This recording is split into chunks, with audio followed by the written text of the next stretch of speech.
Have you ever been curious to know what realtors do to get a property for sale? Well, today I'm gonna take you on a step-by-step behind the scenes of how we got this one property to market and our strategy that ended up selling for above market value.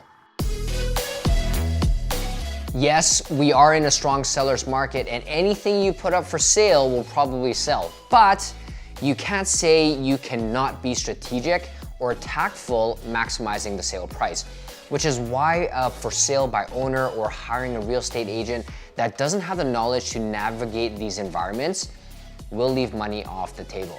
Now, this video is for sellers so you have an idea of what to expect if you list your home for sale.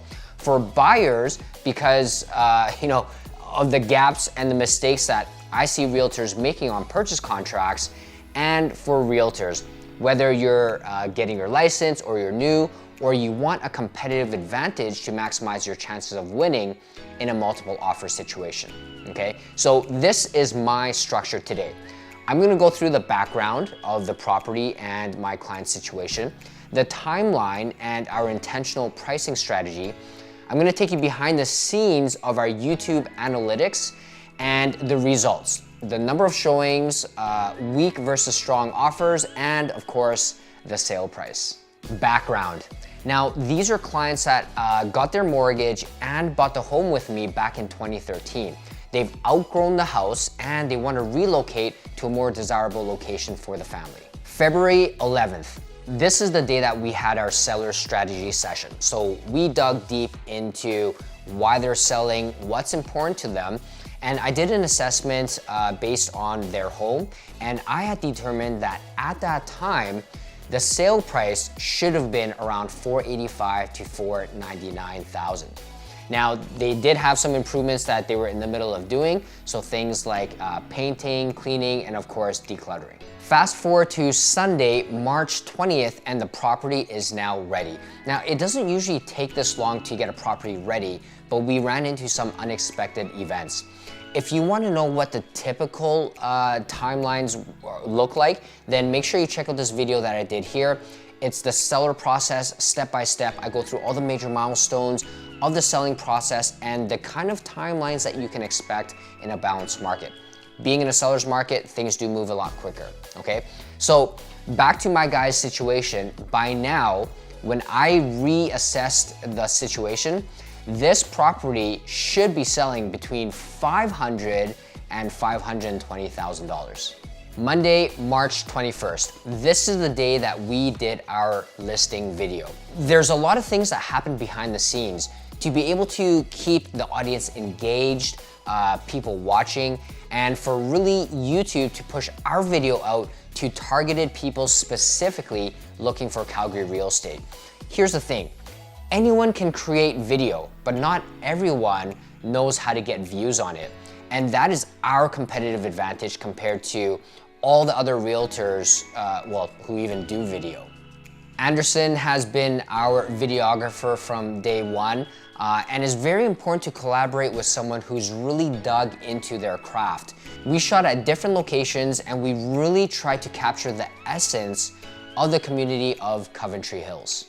Tuesday, March 22nd, this is the day when we had photos and measurements. Now, we hire the best photographers because we understand that buyers find homes online and pictures are the first things that they look at. Till this day, there are realtors out there that just use their phone as a camera. And although the technology has gone really far, it's not the same when you're comparing them to professional photos. Phone photos just aren't good enough, especially when you're selling, a $3, $5, $7 million property. It should be presented in the best way possible. Now, we also had measurements done, and we always get properties professionally measured to make sure that we're representing the property as correctly as possible. Thursday, March 24th, we went live. Pricing strategy. Now, earlier in the video, I said that the sale price should be between $500,000 and $520,000. Now, of course, this is just my opinion, and it's the market that ultimately decides what it's worth. Now, we decided to strategically list it on the lower end of the range at $499,000. Now, there's a lot of reasons why we did this, but on a high level, at $499,000, it gives us more visibility and exposure. The more visibility we have, the more showings we're gonna get. The more showings we're gonna get, the more offers we're gonna get. Now, we did also create FOMO around the listing before we went live, and it's really about how we position it within the market. Everything from handling offers to inquiries and having conversations with other agents.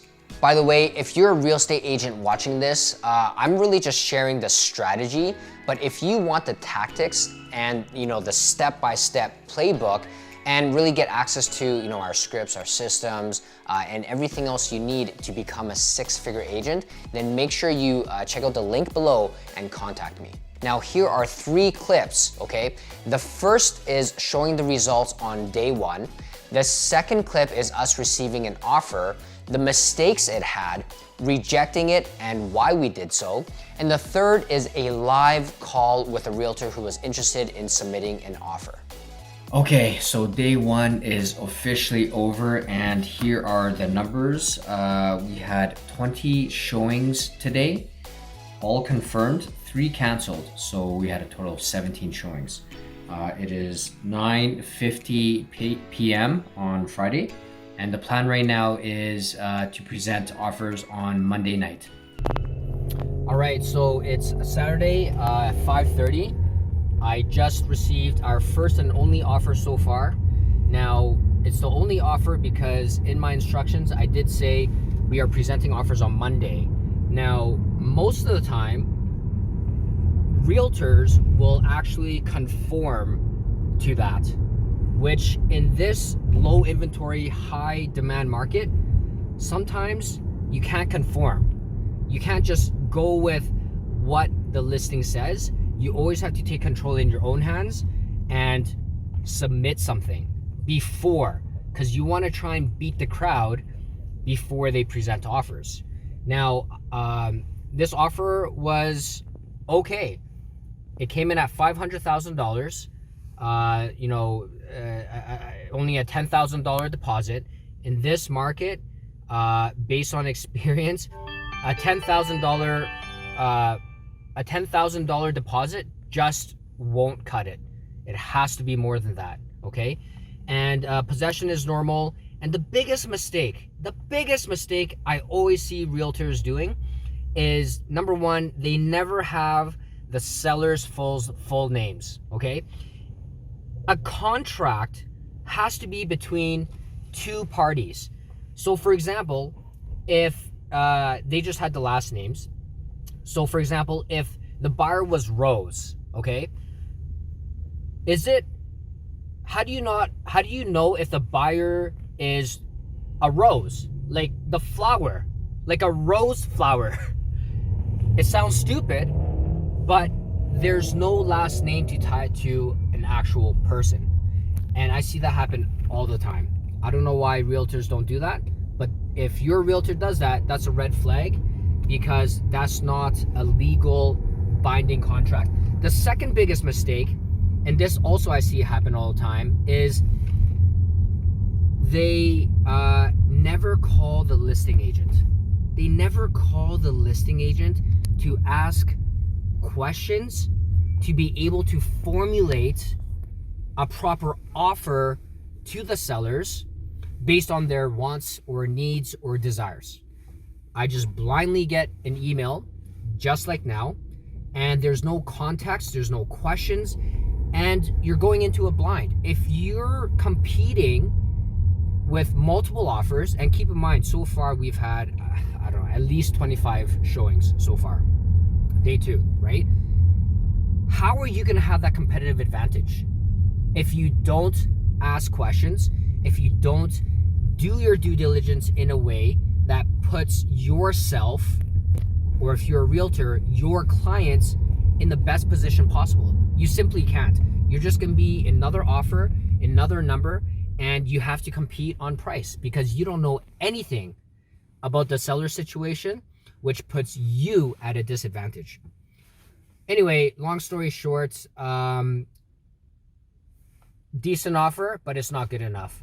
I just talked to my guys, and we're rejecting it because chances are they will resubmit at the time, and it's going to be higher because you're going to be competing.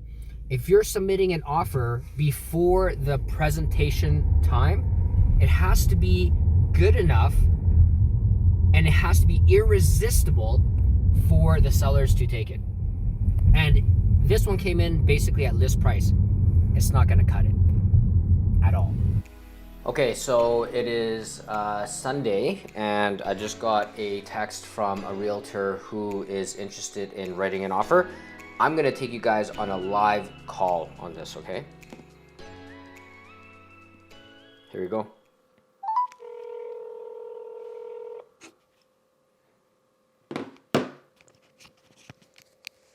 Hi, Felix. Hi, how's it going?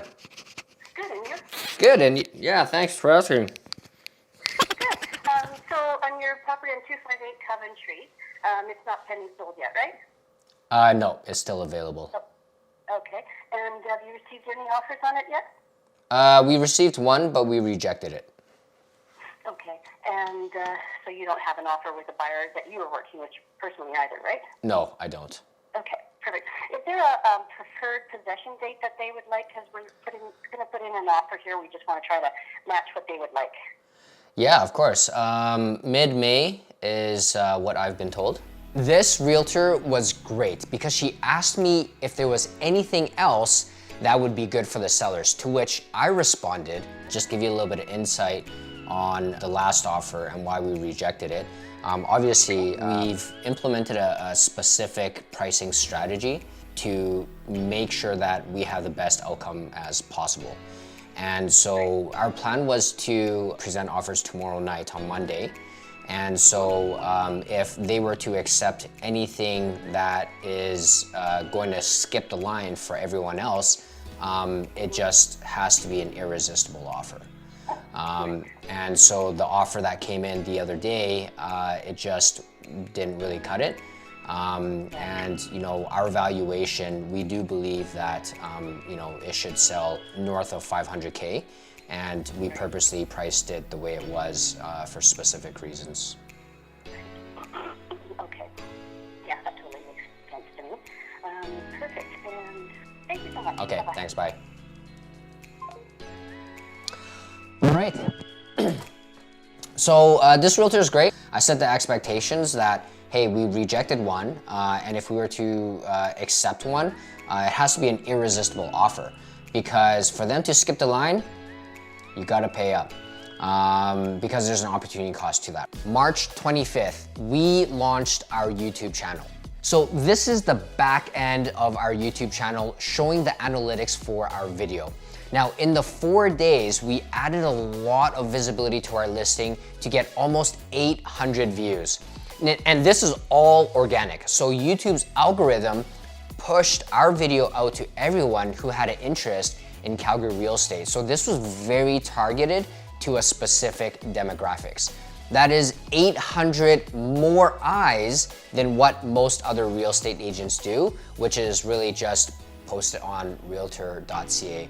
And out of those 800 views, it only takes one view to get an offer. Monday, March 28th, the results. This is the day that I presented all the offers and the property ended up selling. I'm gonna go through the results and the mistakes I saw on the purchase contracts, which you cannot afford to make in this market. So the number of showings that we had in 3.5 days was 43. We had a total of 6 offers, and the property ended up selling for this much. Sorry guys, based on the Calgary Real Estate Board's rules, I can't actually reveal the exact dollar amount it sold for, but you get the idea. So this is kind of the fun part. These are the mistakes and interesting facts on the offers, okay? Listen up guys. So on one offer, the deposit was $3,000. That's it. In a normal market, the rule of thumb is if you have a condo up to maybe $400,000, a deposit of $5,000 is the very minimum. Anything over that, you're usually looking at $10,000. Now that's in a balanced market, okay? This real estate agent only had a deposit of $3,000, and they knew they were competing against other offers. Not the best move, because it really shows that they're either not serious, the real estate agent is either new or inexperienced, or there's not a lot of good faith for them to show with only a $3,000 deposit. Two of the offers had no seller first names on the offer. Two other offers had no first or last name on the offer. So that's 4 out of the 6 offers that didn't have either a name or the full name. One offer sent a pre-approval letter, and this is kind of like a double-edged sword because it showed their pre-approval amount, which was way more than what they offered to begin with. It's good because you want to be able to show that your client or the buyer, as a buyer, is pre-approved. But on the other end, you don't really want to reveal what they could go up to because sellers, they could be taking advantage of that information. What I would suggest is to have your mortgage broker just write up a letter stating that they are pre-approved, the date when they were pre-approved, and that should really suffice in most situations. One offer had an offer expiry time at 5 p.m., which was the time that I was presenting offers. That basically means that their offer, if not agreed upon by the offer expiry time, which in this case was 5 p.m., then the deal would be dead. But we had already said that we were presenting offers at 5. So if we're presenting offers at 5 and you have the offer expiry time at that time, it doesn't really give us or the sellers a whole lot of time to negotiate. I can understand what they're trying to do, which is they're putting pressure on us to make a decision basically ahead of everyone else, or maybe they just didn't read the instructions correctly or remember what I told them that, hey, we are presenting offers at 5 o'clock, but you can't have an offer expiry at the time when the offers are going to be presented. And then 2 of the offers, only 2 other realtors called me before writing an offer. And again, this is so important. You just have to do your due diligence. You need to ask questions to be able to put yourself, the buyer, and or your client, the buyer, in the best position possible. The winning offer. Okay, so this real estate agent shared information about the buyers and what they liked about the property. The offer had the full seller's names. They had a healthy deposit. It was only 1 out of 2 realtors that actually called me before submitting an offer. And to be honest, she was a pro. Everything from start to finish, she was knowledgeable, she executed beautifully, and to be honest, her clients are lucky to have someone as skilled as her to be able to represent them. And it's great to see other realtors practice the same way as our team, because there's not a lot of them. That is it, guys. So this is my first time making a video like this, and I wanted to know, what do you guys think? Is it interesting to see what goes on behind the scenes? Let me know in the comments below. And if you're a real estate agent and you want to join our team, whether you're in Canada or the US, hit me up in the description below.